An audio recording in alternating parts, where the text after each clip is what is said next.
यही कहूंगा, हर रोज दिमाग की मेमोरी को डिलीट किया करें। हर सुबह आंखें खोलते ही समझो आप अभी पैदा हुए हैं।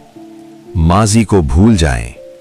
चाहे अपने किसी का दिल तोड़ा था या किसी ने आपका दिल तोड़ा था, लोगों को माफ करना सीखो ताकि जहन में हर वक्त उनकी याद ना रहे।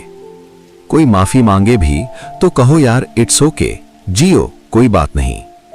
किसी का दुख, परेशानी या नाराजगी अंदर रखना ऐसे ही है जैसे पेट में सांप पाल रहे हो।